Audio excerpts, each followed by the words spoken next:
Well, hello and welcome to the Blog Rundown, the weekly show from Movie Burner Entertainment, where we discuss the latest written reviews from the writing team. And joining us as always is John, and we're going to talk about the latest review from the movie couple. It's Jerry and Elizabeth Brown who are joining our writing team, so we'd just like to welcome them to Movie Burner Entertainment. You see the latest review, Stephen? Yeah. When was this posted? This was actually posted last year. It was the last day of last year. We are behind, as you know. We took a week off at Christmas and we're paying for it now. And it's Aquaman, John. It's Aquaman, yeah. We've spoken about this film in depth, Stephen. Obviously, we've both seen this film since its release in the cinemas. I think we actually discussed another review. It may have been Philip reviewed it. Yes. And now it's also the movie couple, as you said. But it's a very, very good review that they've gave us here, Stephen. It's a different and distinct style they're going for. Also, it's almost like they're going on a date. In fact, they were going on a date. Yes. And they're even their rating style and giving it a monetary rating style. Very cool concept. And you're getting two distinct views and versions of what they're taking from the film, and that's the way it should be. We wouldn't want sheeple in here. We wouldn't want someone giving their view and then somebody just following it for the sake of it. And I have to say, I echo many of the views, more so Mr. I forget his name, Stephen. Yeah, Mr. Movie Couple. Mr. Movie Couple. Yeah, Jerry. Jerry, I echo his sentiments a little bit more. I think he enjoyed the film a little bit more. But I do agree with a lot of the things he says. Obviously, the forced romance between Amber Heard's Mira and obviously Jason Momoa's Arthur Curry. I said this to you, Stephen. I've actually not mentioned it since we started discussing this film on the various different shows, the blog rundown, box office chat and stuff like that. But that was something I mentioned to you, that there wasn't even any hint of romance in there. Almost reminded me of Allied in many ways. That film I absolutely destroyed. Featuring, I believe it was Marion Cotillard and Brad Pitt. Just horrendous forced dialogue and horrendous forced chemistry and romance. And I'm not surprised when you hear some of the behind the scenes, I should say, stories involving these two. Jason Momoa getting up when he was bored, not getting any attention from Amber Heard, and ripping pages out of her book and stuff like that. So when you're doing that behind the scenes, you can't really expect real and well, not real, but romance to blossom on screen. You can't expect real chemistry to blossom onto the screen because there isn't any chemistry. Just ripping pages out of a book. It's probably not a fair comparison, but if you're going to have kind of romantic relations in any comic book film, look at the way that Marvel handled Scarlet Witch and Vision. Most of it off screen. But even those scenes in Infinity War. I've not seen it yet. Those scenes in Edinburgh, within the first minute, you understood their relationship. They just happened to nail it. You didn't have to go through the whole movie to get there was this romance blossoming. Here it was very fake. Poor old Patrick Wilson's on as well. That as well. Supposed to be his wife.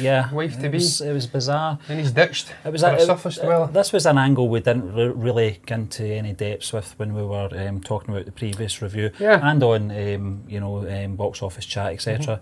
But I like the structure of the review from the movie couple as well. It's a great perspective, looking at the relationships within a film, as well as what we've already talked about with visuals and characters and the great cast as well. I like the fact that the movie couple are tackling this. I don't want to say problem because it's something that they could probably develop in the sequel anyway. But I like where they're going with it. It was certainly something that was one of the very few negatives in the film for me, but it didn't really hinder the film that much. I just felt that it was probably a little bit undeveloped.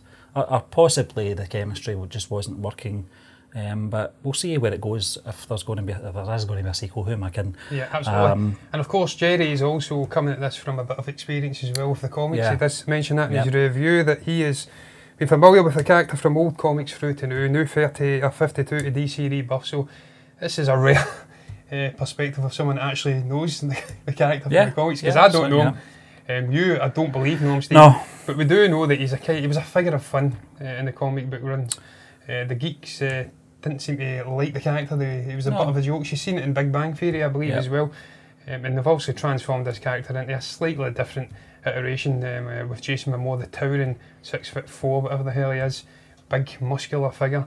I think in the comics, I've not actually even looked at the photos of comics, but I believe he was a kind of a skinny blonde sort of a chap. Yeah, white Maybe guy. Not skinny, but he was a kind of a... And it was like a kind of day-glow orange kind of suit as well. It was horrendous, but you're right, the blonde hair. Orange doesn't go with blonde. And you're right, it was a kind of a joke character amongst the geekdom. As you said, I think it was Raj. He was the one on the Big Bang Theory that used to get the short straw, and he had to be Aquaman. Nobody wanted to be Aquaman. I bet they all want to be Aquaman now. Well, look, Sheldon can't really talk, Stephen, because he had that Green Lantern thing. He also had the Hulk. Fist as well, didn't he? But he was a big fan of Green Lantern and the Flash. Yeah. Look at Ezra Miller's Flash interpretation, it's not going anywhere, so can't really talk Sheldon, but it's a fictional character, so it's not real. So, and the rating system as well, John, I think it's quite inventive. Yeah, the dollar bills thing, it's quite it's quite intriguing. But they also go into the likes of just Black Manta as well, which is what he did. I says to you, Stephen, I wasn't overly enamoured with the Black Manta character. I felt that they could have removed him from the film. Kept him for the sequel, Yeah, I understand why he was in the film, because it offered a different sort of a perspective. Just it's more like a revenge sort of story for him, wasn't it? Yeah, it was a different flavour. You've got the classic King Arthur tale between the two brothers going on under the surface. This surface dweller coming in, trying to reclaim what is rightfully his, and just that clash between those two. And then you had this different sort of a revenge tale, and it added a different sort of a feel. In some of the quiet moments of the film, he would pop up again. But I just felt like they could have cut him out, certainly in the last 3/4 of the film, where he's off with Mira, trying to get this trident. Yeah. And then also you've got him coming in and just interrupting it. It bogged that down, and that's something that really followed into the final climatic battle, because I felt that waged on a little bit too long as well. Could have been short in 5-10 minutes. Yeah. I think the film in general could have been short in 15-20 minutes, and it wouldn't have depreciated the film any for me, not in terms of an enjoyment stake anyway. I think the film was just still a little bit too long. But look, I agree with Jerry in the most part. I don't think that Elizabeth, try to find the name there, Stephen. Not used to the names as of yet, because I've only done one review, and this is us just getting back into the backlog. I'll get those names down, believe me, trust me. But Elizabeth, I don't believe, got the review. I enjoyed the film quite as much as Jerry, so I liked the film. I didn't think it was outstanding. It certainly didn't make my top 10 or 15 list of 2018. There was other films in there, like Isle of Dogs, which was some ones that maybe slip under the radar for most people, but I liked it. I liked the performances in the main. I thought Jason Momoa was pretty damn good as Arthur Curry, aka Aquaman. Really enjoyed the likes of William Dafoe as Vulko. Patrick Wilson's a guy I've just enjoyed in a number of films over a number of years. Also, he plays Ed Warren in the Conjuring franchise, so I really enjoyed him doing a sort of a different thing. Yeah, you know, he's going from instead of doing this likeable, lovable paranormal investigator, a family man, he turns into this slightly jilted. He was good in Watchmen as well. He was good in Watchmen. And Stephen, he actually done an interview, I think he was on a show, I don't know where it was, what show it was, it may have been Jimmy Fallon, and they asked him to pick between the characters from Watchmen and Aquaman, and he got 100%. So this is a guy that knows his comic book stuff as well, so really want to see him furthering his character into future sequels and seeing that dynamic between the two. Is the relationship repairable? Certainly get hints that there could be a bit of redemption there between those two at the end of the film, because Arthur Curry does say to him, we need to have a chat. So hopefully Nicole Kidman, the mother figure, don't recall her name, her coming back will redeem Orman. We can get him becoming a more heroic figure, much like Loki in the later days of his time alive in the MCU. He's dead now, or is he? Well, these surface dwellers are just going to move on now, John, to the next review, and it's a review by yourself. It is, yes. From 2017. I've just lost it. It is The Captain. This was directed by Robert Schwenker, Schwenker. Who also wrote this movie as well. Yeah. And there's a whole host of stars in it as well, John. This is obviously your obsession with World War II films, but it's fair to say that we were talking off camera just before we came on air in regards to the more humanised stories that were frequent round about this period in our history. Very dark. We enjoy these stories to this sort of level of interest rather than the enjoyment of what happened, obviously. But again, this was a terrific review, John. It gave us a good idea of how this movie, the tone and the sort of scale of the story as well, in comparison to the bigger picture.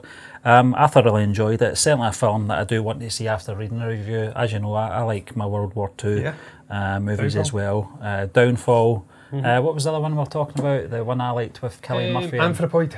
Anthropoid, yeah, it was a fantastic story of Reinhard film as well. Heydrich and his assassination in the Czech Republic. Yeah, fantastic. A very decisive moment for the Third Reich, Adolf Hitler and his motley gang of Rungians. But and they were Rungians. We can go on all night about that film, but we're talking about the captain here. So, terrific review, John. I certainly will take some time out to watch this film at some point. It was a very interesting story, Stephen. It's about a chap I didn't know much about, Willie Herald. He was a unknown figure, also a private in the Wehrmacht at the end of the World War II, closing few months or so, and he gets lost with his, gets separated from his unit, and he stumbles across this old abandoned car and finds a captain's, Luftwaffe captain's uniform within the car, tries it on because it's very cold, first and foremost, and he decides, look, this fits me pretty well, apart from the trousers. And he starts meeting various characters who tag along with him. He likes the power, starts going to his head, and he just descends into an absolute psychotic madman, really. And just the people he surrounds himself with are just people who are kind of I don't know how you'd say it, kind of away from strays, that are just utilising every little moment they can get at the end of the war with the clinical fascist Third Reich obviously crumbling around about them. They're taking advantage of the fact that they can go out and commit some crimes and stuff like that and get away with it. As I say in my review, this was the regime who brought back the guillotine and used it to alarming fashion, murdered thousands or assassinated, whatever the hell you want to call it. Thousands, if not hundreds of thousands. I don't think it would have been 100, but a good few thousand people anyway. Yeah, tens of thousands. Sophie Shaw, obviously, and her brother, in that film I also reviewed, they were killed by guillotine. So for this chap to have the balls at 21 to take on the persona of a Luftwaffe captain and do what he did, it took balls of steel, and I do say that in my review as well. Despite the fact that he was a hideous figure, you can't help but really admire the courage and just the balls it took to do what he did. Also, he was, as I did say, Stephen, an absolutely horrendous figure. He killed over 100 people, deserters and stuff throughout various camps. I think they called him the executioner of Elmsland. So all in all, it was a very intriguing story, and as you did say, Stephen, before we came on, it's just, that's the one thing I love about World War II, and just the whole host of different films it flings up at us. You can have the bigger scale sort of a Saving Private Ryan films, and then you have the more intimate, introspective, human scale films like The Pianist, like Sophie Shaw, like this, Downfall, where it studies the more human and smaller scale side of the conflict. From last year as well. Yeah, Darkest Hour as well. So you've got that mismatch of different styles and different scales of film, where you've got the ones that focus on the conflict, the TV shows like Band of Brothers, they're fantastic, and then you've got the quieter ones like this. This one flitted around about the outskirts of the sort of a front line at the end of the war. He's just floating around these camps and he's just descending further and further into madness. He really becomes the man that he's running from at the beginning of the film. There's a group of Wehrmacht and a drunken captain want to snipe him, and he ends up turning into that then. So it was a great character study of this very unknown figure, for me anyway, and just it was beautifully written by Robert Schwenker. I loved the cinematography, the decision to go with black and white. We've seen this in the likes of Roma last year as well. It just adds a certain disconnect to the film, which is really needed with some of the things that are going on in it. Obviously try to flak people in trenches and stuff like that, innocent unarmed prisoners. So that disconnect was great, but then it adds a degree of romanticism to the film as well, just the black and white. Takes you in and immerses you in the time period. Beautifully shot, great sort of scoring in there, and just some brilliant performances from the likes of Max Hubacher, who played Willie Herald. Milan Peschel as well, he was sort of a soul shard of humanity in the film. Just all these lunatics round about him, he was just continually looking on in utter disgust and dismay at what was going on round about him. And finally, obviously, Frederick Lau as well, he was the prime nutter, he says to Willie at the end of the film, just before he gets executed by him. That enters your soul like the devil enters a virgin. So that was a great line, and it's just full of symbolism, full of satire about things that are just still in prominence in today's generation, and I thought it was beautifully crafted. You know, with all these type of movies, John, certainly at this level, we'll call this kind of ground level sort of stories of World War II, it does kind of capture the capabilities of humans, and even at 21, 21, and what they're it just capable shows you of, the darkness that you can descend any small little figure within a fascist state, and it shows you just the danger, Stephen, of this rising tide of right-wing extremists that are really becoming a real issue in Europe and countries like Italy and even Germany as well. And over in America, we're seeing the more prominent re-emergence of the right wing. So something that needs to be kept in check, even the left wing as well. We've seen it on the other side, Stalin. You really need to keep these political extremists at bay, because you see what happens when smaller figures, even within a grander conflict, let it get to the head. They can cause absolute chaos and pain for hundreds of people. So I thought it was a beautifully crafted film from top to bottom. It's foreign language, but I do like a foreign language film anyway. I watched The Innocents and stuff like that, and obviously Land of Mine. So it's thoroughly enjoyed by me, and I highly recommend it. Human behaviour should learn from its history, but we certainly don't, unfortunately. Sadly. But we're going to move on to the final review of this week, John, and it comes in from our former senior writer, Darren. We'd just like to thank Darren for all his his reviews over the last couple of years. He really did keep the blog going. He kept the blog going in regards to the sheer volume of films that the man put out, and it was love the structure of his reviews as well. It was certainly an eye-opener in those early days of Movie Burner Entertainment. So we'd just like to thank you once again, Darren. And as we said, in private, we said that doors are always open for your return if you ever want to, come back. But listen, we wish you well. This is your final review, Darren, and it's Small Town Crime from 2017. This was directed by Isham Nelms and Ian Nelms brothers, I believe, and it stars John Hawkes, Anthony Anderson, and Octavia Spencer, who is one of the producers on the film as well. And the plot is an alcoholic ex-cop, played by Hawkes, finds the body of a young woman, and through an act of self-redemption becomes hell-bent on finding the killer. And this, the running time for this comes in at just an hour and a half, John. The IMDb score is 6.6 out of 10, which is pretty decent. That's decent, Reading that review as well, this is certainly one, I think it might be on Netflix. I'm not sure. I think they picked up the streaming rights worldwide. I don't think it was a Netflix original content film, but what you'll find with Netflix is that they will go around all the various film festivals throughout the year, the likes of Cannes and Toronto and stuff like that, and maybe even South by Southwest, is it? I think it is, the one in Nashville. Don't know if that's right. I'm not sure. But they go around the various film festivals anyway, and they obviously try and pick up films that have not yet got publishing deals or distributing deals in different countries. And this is, I think, the case with this. It was the case with Calibre as well, Stephen, a film I reviewed based in Scotland. They went to the Edinburgh Film Festival and picked up the rights. So it's something to do. It's a very intriguing concept. I really enjoyed the review. I thought it was very well written. I enjoyed the concept of the film, as I did say. It's obviously a kind of a crime noir film. It's set in a small town, I'd presume. And as you did say, John Hawkes plays ex-cop. An alcoholic. Cop, which is always a dodgy balance. You don't want to be an alcoholic if you're a cop, which is probably why he's an ex-cop. But he finds his body, and just the cast in general, Stephen, really caught my attention. Certainly caught Darren's attention. That's why he says he was thrust into the film in the first place, as you did say, the likes of Octavia Spencer. But out with that, I was discussing one. I'll need to have a little look at it right now and bring up the various different cast members. Anthony Anderson, he's a guy that's been in a whole host of films throughout the years, a very recognisable face and quite a multi-talented actor. He can do a whole host of different... he can do light and he can do dark. He's been in The Departed. Romeo Must Die as well. I think that was one of the first films I saw, man. And then, also you've got Robert Foster in there. He was in a Breaking Bad episode. Very prominent face as well. I can't quite pick where I remember him from, but he was in it, and he's a good actor as well. Throughout the list, Stephen, you see a whole host of people who are maybe not stellar A-list names, but you certainly look at the credentials and you see that John Hawkes is certainly one of the ones. He was in 3 Billboards. I think he was the ex-husband, wasn't he? I think he was. Yeah, definitely was. I think the boy pinned him up against the wall with a knife. He was in a great episode of the X-Files as well, which we were talking about. It was the one I think. He says he was Mulder's neighbour. Yeah, he was Mulder's neighbour. I think he was a writer, but it was... talking tattoo. Jodie Foster. That's X-Files for you. Yeah, absolutely. And he was also in a film called Identity with Ray Liotta. John Cusack was in it as well, from 2002, I think. That was a terrific film as well. So Clifton Collins Jr. as well, Stephen. It's getting very good ratings, I have to say, and it's something I'd definitely be intrigued to go and give a bash. I liked the cover. When Darren first posted it in, and we put the cover up onto the website, I says to you right away, Stephen, that's a very alluring cover. Just a shot of this guy looking over someone that looks to be on the ground.